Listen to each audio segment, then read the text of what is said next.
अस्सलाम वालेकुम व्यूवर्स, मेरा नाम है वाहसन और आप जो चैनल देख रहे हैं वो है वाहसन स्टूडियो। अच्छा, लास्ट क्लास में हमने जहाँ तक पढ़ा था वो था एक्सटर्नल सीएसएस तक हमने देखा था। थोड़ा सा उसका हमने एग्जांपल भी करी देखी थी, इनलाइन, इंटरनल और एक्सटर्नल की। तो एक्सटर्नल हमने देखा था किस तरह से बहुत ज़्यादा आसान होता है और वो हमारे से कितना ज़्यादा काम वो रिड्यूस कर देता है, मतलब वो इतने सारे वर्क को सेव कर लेता है। ठीक है, तो होता है क्या है कि एक्सटर्नल फाइल जो होती है वो हम लिंक करवा देते हैं इस तरीके से, जैसे ये लिंक हुई हुई है। ठीक है, इस तरह हम लिंक करवा देते हैं, जो भी हमारा फाइल का नाम होता है वो लिखते हैं एच रेफरेंस के अंदर और फिर वो लिंक हो जाती है। फिर वंस हमने लिंक करवा दी, फिर उसके अंदर जाके इस फाइल जो हमारी CSS फाइल है इसके अंदर जो भी हम कलर वगैरह पैटर्न वगैरह चेंज करेंगे वो हमारे जितने भी वेब पेज के साथ ही फाइल लिंक होगी वो सबको चेंज कर देगी। तो ये इसकी ख़ास बात होती है जो हमने पढ़ी थी। तो इसके बाद हम देखेंगे कुछ और चीज़ें होती हैं हमारे पास, वो है जैसे CSS बैकग्राउंड। CSS के अंदर अगर आप बैकग्राउंड देना चाहें तो कैसे दे सकते हैं। जैसा कि हम लास्ट क्लास में देखा था कि BG कलर जो है वो तो पुराना हो चुका है, तो अगर हम बैकग्राउंड को कलर देना चाहते हैं, बॉडी वगैरह या किसी चीज़ के भी बैकग्राउंड कलर देना चाहते हैं तो वो कैसे दें। तो ये बता रहा है कि CSS के अंदर बैकग्राउंड हम किस तरीके से लगा सकते हैं। अब या तो वो कलर का बैकग्राउंड होगा या इमेज का होगा, या अगर आपकी इमेज है तो वो रिपीटेशन में आ रही होगी। अटैचमेंट में क्या होता है, आप चाहते हैं कि आपके जो माउस है उसकी स्क्रोलिंग के साथ वो जो इमेज आपने लगाई है वो भी साथ साथ चले या नहीं, और या फिक्स्ड हो किसी जगह पे, मीन्स टॉप पे फिक्स्ड हो या बीच में फिक्स्ड हो, कहीं ना कहीं वो फिक्स्ड हो। और दूसरा हमारे पास क्या होता है, पोजीशनिंग, मीन्स आप अपनी पोजीशन में सेट करते हैं भाई लेफ़्ट टॉप पे हो, राइट बॉटम में, मतलब जिस जगह पे आप उसको रखना चाहते हैं वहाँ पे फिर वो फिक्स्ड रहती है अपनी जगह पे और वो वहीं पे आपको शो होगी वेब पेज में। ठीक है, तो ये हमने कुछ देखना है इसके अंदर। तो इसके अंदर हमारे पास जो कलर सिस्टम है वो किस तरीके से होता है, तो आसान सिस्टम है कलर का। 3 तरीक़ों से कलर हो सकता है। एक तो ये है वैलिड कलर जो बता रहा है भाई, फॉर एग्जाम्पल रेड। ठीक है, CSS में इसको किस तरह से देख सकते हैं। पहला तरीका रेड देने का कि आप इस तरीके से हेक्सा वैल्यू होती है हमारे पास वो हम देते हैं हैश लगा के, और उसके बाद ये 6 डिजिट्स होते हैं। ये 6 डिजिट्स कौन से होते हैं, 0 से 9 तक, और उसके बाद A से लेकर F तक। ठीक है, मतलब फॉर एग्जांपल मैं इस डिजिट में चाहूँ तो 0 से 9 तक कुछ भी लिख सकता हूँ, या A से लेकर F तक कुछ भी लिख सकता हूँ। ये हेक्सा नंबर्स होते हैं। तो हेक्सा नंबर्स किस तरह काम करते हैं इसको हम देखेंगे। दूसरा है RBG कलर्स। RBG कलर्स क्या होते हैं, रेड, ग्रीन एंड ब्लू, ये 3 कलर होते हैं। फॉर एग्जांपल ये जो वैल्यू है फुल रेड की है। ठीक है, इसमें 0 ग्रीन 0 ब्लू, ये समझ लें कि एक बाल्टी है आपके पास, उस बाल्टी के अंदर आपने इतने ड्रॉप्स रेड के डाल दिए, 0 ड्रॉप ग्रीन का, 0 ड्रॉप ब्लू का। अब आप जितने अगर एडिशन करना चाहें कलर्स की तो यहाँ पे अगर आप 255 मैक्सिमम आपका ड्रॉप होते हैं, 0 to 255 मैक्सिमम ये ड्रॉप्स होते हैं, इससे ज़्यादा नहीं होते। 0 होगा यहाँ मैक्सिमम 255, आप 150 ले लें, 140 ले लें, आपकी मर्ज़ी होती है। ठीक है, तो ये बता रहा है 255 जो है ना, मतलब फुल रेड है ये। अगर आप इसमें कुछ हद तक ग्रीन मिक्स करना चाहें तो कर सकते हैं, 50 ड्रॉप्स ग्रीन के डाल दें तो यहाँ 50 लिख देंगे तो 50 आ जाएंगे। फॉर एग्जांपल हम एग्जम्पशन कर रहे हैं कि किस तरह कलर बनते हैं। तो एक बाल्टी है उसके अंदर इतने ड्रॉप्स अगर रेड के पड़े हुए हैं, इतने ड्रॉप ग्रीन के, इतने ड्रॉप ब्लू के, तो किस तरीके से काम करेगा तो इसको हम देखेंगे। जो बेहतरीन तरीका है जो मैं प्रीफर करता हूँ वो ये होता है, मैं इस तरह से बैकग्राउंड कलर देता हूँ। ठीक है, मुझे ये नंबर सिस्टम इतना याद नहीं रहते। फॉर एग्जाम्पल मुझे लाइट ब्लू करना है तो मुझे पता नहीं है कि किस तरीके से नंबर मैं सेट करूँगा या कितने मैं अलग अलग कम्बिनेशन लगा के चेक करूँ भाई जब वो लाइट ब्लू बने, तो इतना टाइम नहीं होता बंदे के पास। तो मैं जो इस्तेमाल करता हूँ ये चीज़ इस्तेमाल करता हूँ, background colour light blue direct रख दिया और दी एंड। इसको अभी हम करके देखते हैं, साथ साथ जो करते आ रहे हैं उसको करते हैं। लास्ट लेक्चर के अंदर जो हमने बनाई हुई थी फाइलें उन्हीं को एडिट कर लेते हैं ताकि ज़्यादा हमें आसानी हो जाए। अब यहाँ पे हमारे पास ये मौजूद है, तो अभी हम किसी चीज़ को कलर, फॉर एग्जाम्पल बॉडी को ही कलर देते हैं ताकि आपको वाज़ेह हो ये चीज़। तो ये हमारे पास बॉडी का कलर हुआ है पिंक फॉर एग्जांपल। तो अभी हम इसको बॉडी का कलर इस तरीके से नहीं देंगे जिस तरह उसने बताया था उस तरीके से देंगे। ठीक है, तो ये तरीके उन्होंने बताया था कि एक क्या करना है हमारे पास हैश, और ये हमने यूज़ करना है। ठीक है, हैश $F0000। ठीक है, तो हम ये यूज़ करके चेक करते हैं। तो यहाँ पे आएंगे, हम इसको यूज़ करेंगे तो हमारे पास कलर कौन सा है, हैश 0000। ठीक है, और $F है तो फुल रेड कर रहा है तो इसको हम फुल रेड करवा लेते हैं, चेक करते हैं फुल रेड आता है या नहीं आता। तो इस वेब पेज को हम रन कर लेते हैं। अब ये हमारा वेब पेज है जिसके ऊपर ये तो फुल रेड ये आ रहा है बिल्कुल एज़ इट इज़ जैसा उसमें दिखाया गया था।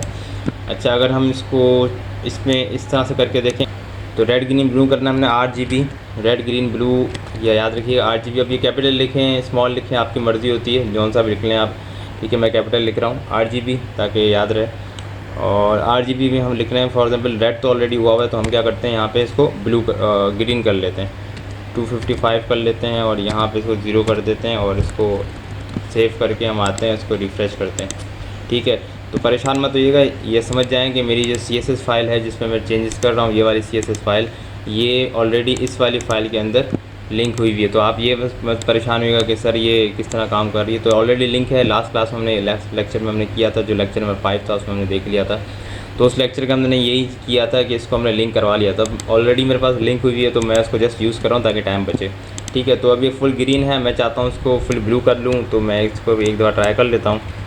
ठीक है, और इसको हम रिफ़्रेश करके चेक कर लेते हैं। तो अभी आप देख सकते हैं फुल ब्लू हो गया। अब इस तरीके से आप डिफरेंट फॉर एग्जांपल आप समझ लें कि आपके पास बास्केट है, उसके अंदर आपने कुछ ब्लू के कलर ड्रॉप्स डाल दिए। फॉर एग्जांपल हम यहाँ पे क्या करते हैं कि हमारे पास ब्लू के 200 ड्रॉप्स हैं फॉर एग्जांपल, और 100 ड्रॉप्स हैं हमारे पास ग्रीन के। तो लेट्स सी कौन सा कलर बन जाता है। तो इस तरह का कलर बनता है। तो अभी इसको हम 250 करके चेक कर लेते हैं। तो अभी यहाँ पे कौन सा कलर बनता है, तो यहाँ पे कुछ इस तरीके से कलर पिंक बन जाता है ये। ठीक है, ये भी 200 कर लेते हैं और अब चेक करते हैं कौन सा कलर बन रहा है। तो डिफरेंट ये कलर बनते रहेंगे, आप भी देखते रहिएगा, कॉम्बिनेशन से खेलते रहिएगा तो आपको समझ आ जाएगी। तो बस करना हमने क्या है, जहाँ पे कलर का डायरेक्ट नाम लिख रहे हैं वहाँ पे जस्ट ये हमने यूज़ कर रहे हैं। तो भाई बेहतर है मैं इसको यहाँ पे डायरेक्ट नाम दे दूँ। तो मुझे कुछ नाम याद हैं तो मैं ऑलरेडी वो नाम यूज़ कर लेता हूँ। आपको भी कुछ कलर के 10-12 नाम याद ही होंगे।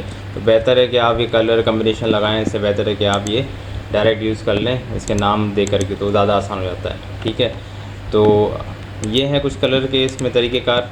तो पहला जो इसके अंदर है बैकग्राउंड कलर। तो बैकग्राउंड कलर करने के लिए बहुत आसान है। ये ज़रूरी नहीं है कि सिर्फ अब ये बॉडी के ऊपर अप्लाई होगा, कि अब आपने BG कलर जो अप्लाई किया वो आमतौर पर बॉडी या आप किसी ऐसी जगह पे इस्तेमाल करते हैं जैसे हेडिंग्स वगैरह। तो ज़रूरी नहीं है कि इन जगहों पे अप्लाई होता है, ये किसी भी टैग के अंदर अप्लाई हो सकता है। फॉर एग्जांपल इसको हम चेंज कर लेते हैं, हम यहाँ पे इसको अप्लाई करके देखते हैं। इसके अंदर हम एक और डिक्लेरेशन देते हैं। तो डिक्लेरेशन आपको पता ही होगा क्या चीज़ होती है।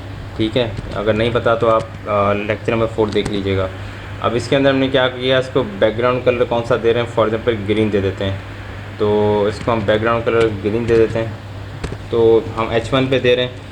इसी तरह से इसको रिफ़्रेश करके पहले दिखा दूँ मैं आपको। इसी तरह से आप पैराग्राफ के ऊपर भी दे सकते हैं। ठीक है, तो मैं इसको कॉपी कर लेता हूँ और यहाँ पे जाके पेस्ट कर लेता हूँ। ठीक है, अब ये स्पेस दें ना दें आपकी मर्ज़ी है, मैं आमतौर पर देता हूँ, अगर ना भी दें तो इट्स ओके होता है। अच्छा, यहाँ पे आप फॉर एग्जांपल इसको कर लें ब्लू कर लेते हैं। ठीक है, तो यहाँ पे ये कर लेते हैं और इसको चेक करते हैं। तो इस तरीके से बिल्कुल हमारे पास काम कर रहा है। अब हम नेक्स्ट चीज़ क्या करके देखेंगे, इसके अंदर बैकग्राउंड इमेज। अब बैकग्राउंड इमेज के लिए हमारे पास क्या एक तो इमेज होना लाजमी है। अब आमतौर पे क्या होता है, आप लोग के पास इमेज नहीं होती। ठीक है, तो अगर आप डेस्कटॉप यूज़ कर रहे हैं, लैपटॉप यूज़ कर रहे हैं, तो उसके अंदर आपने क्या करना है, जस्ट सिंपल से आपने जाना है और ये जाने के बाद आपने यहाँ पे विंडो बटन दबाना है और यहाँ पे आपने करना है snipping tool, SNIPPING snipping tool. यहाँ पे आप जाएँ, उस पर न्यू पे क्लिक करें। न्यू पे क्लिक करने के बाद इस तरीके से आप फॉर एग्जांपल रख लेते हैं। ठीक है, तो ये आपकी इमेज बन जाएगी। इसको आपने करना है सेव, Ctrl+S करेंगे, ये आपकी सेव हो जाएगी। अब डेफिनेटली आपके जहाँ वेब पेजेस पड़े होंगे वहीं पे आप इसको रखेंगे। तो डेस्कटॉप पे आप क्लिक कर दें, नाम इसका जो भी दे दें, मैं आसान सा नाम दूंगा ताकि दिक्कत ना हो, मेरे को बाद में परेशानी ना हो। तो मैं abc.png रख रहा हूँ उसका नाम, आप कोई सा भी रख सकते हैं, ABCD रख देते हैं इसका नाम .png। ठीक है, और यहाँ पे हम जाके सेव कर लेते हैं इसको। तो ये हमारा हो चुका है सेव, ये हमारी वो तस्वीर भी आ चुकी है। इसके अंदर हमने क्या करना होता है, बैकग्राउंड कलर देने के लिए। ठीक है, ये वाला याद रखिएगा। इसमें जस्ट आपको CSS के अंदर एट्रीब्यूट्स याद रखने हैं। जितने ज़्यादा एट्रीब्यूट आप याद रखेंगे उतनी ज़्यादा आपके CSS के अंदर कमांड होगी। ठीक है, नेक्स्ट है बैकग्राउंड इमेज। बैकग्राउंड इमेज के साथ क्या है, URL इस्तेमाल किया गया है और URL में क्या है, ये इमेज का नाम दिया गया है। ठीक है, अब URL क्या होता है, यूनिफॉर्म रिसोर्स लोकेटर। सिंपल लफ्ज़ों में इसको हम एड्रेस कहते हैं। ठीक है, जैसे कि आपका घर है उसका एड्रेस है, तो बस ये URL एक एड्रेस का काम करता है।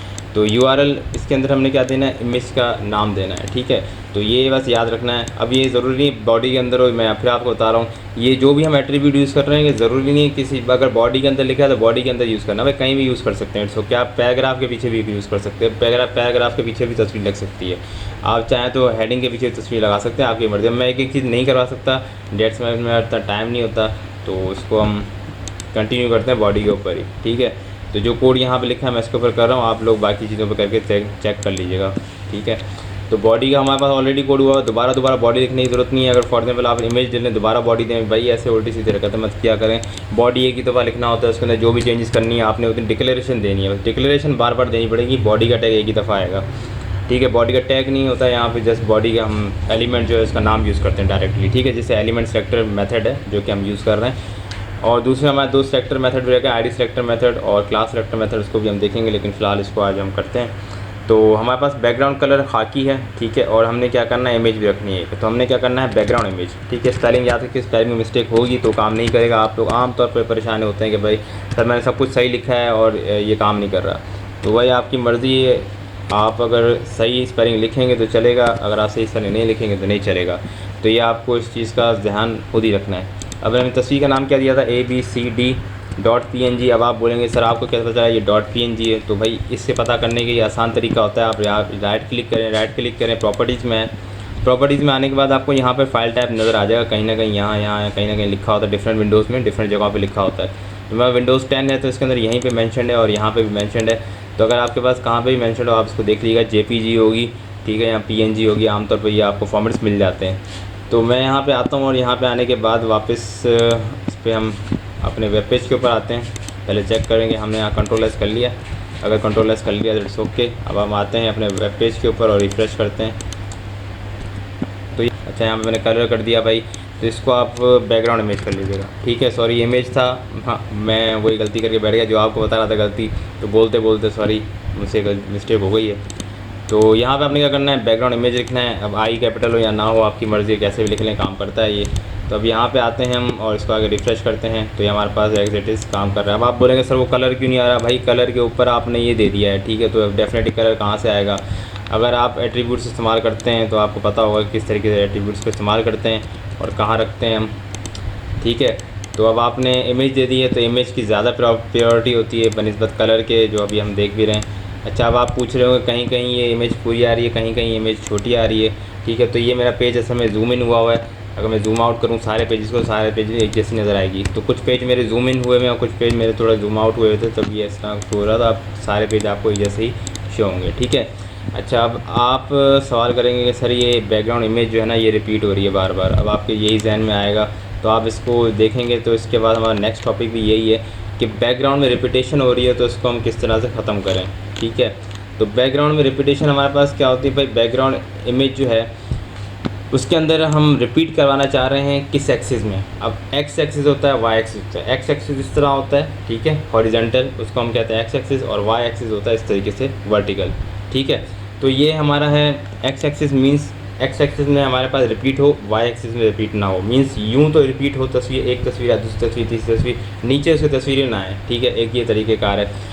तो अभी इसको हम अप्लाई करके देखते हैं। लिखना क्या है, बैकग्राउंड रिपीट, याद रखिएगा। तो इन चीज़ों में आप जितना याद रखेंगे उतना ज़्यादा अच्छा है। तो अब इस पर आते हैं और यहाँ लिखते हैं, सॉरी इसी के अंदर लिखना है हमने, तो बैकग्राउंड रिपीट हम लिखेंगे यहाँ पे, ठीक है। तो ये हो गया और यहाँ पे आने के बाद हम इसको चेक करेंगे, यहाँ आएंगे और इसको रिपीट -x लिखेंगे, जो उसने वहाँ पे लिखा था वो इस तरीके से हम -x कर लेते हैं इसको, ठीक है। तो ये हमारे क्या होगा, x एक्सिस में जस्ट रिपीट होगी, इसके अलावा ये देखें नीचे रिपीट नहीं हो रही, ठीक है। तो x एक्सिस में रिपीट हो रही है, मीन्स हॉरिजॉन्टली रिपीट हो रही है, वर्टिकली रिपीट नहीं हो रही। तो अगर आप चाहें जस्ट वर्टिकल रिपीट हो, हॉरिजॉन्टल ना हो, तो जैसे इसको आप जाकर x की जगह पे y कर लीजिएगा। जैसे इसको आपने y करना है, कंट्रोल-S करना है, कंट्रोल-S करने के बाद इसको आगे रिफ्रेश करना है, तो आप देखेंगे ये y एक्सिस में रिपीट हुई है, मतलब इस तरीके से रिपीट हुई है, लेकिन x एक्सिस में रिपीट नहीं हुई। अच्छा तो अब इसके बाद हमारे पास होता है कि सर आप रिपीट ही नहीं करवानी, तो इसके बाद एक फंक्शन होता है नो रिपीट का हमारे पास, ठीक है। तो नो रिपीट को इस तरह से लिखेंगे NO- रिपीट, ठीक है। तो नो रिपीट को कैसे लिखना है, NO- रिपीट, याद रखिएगा।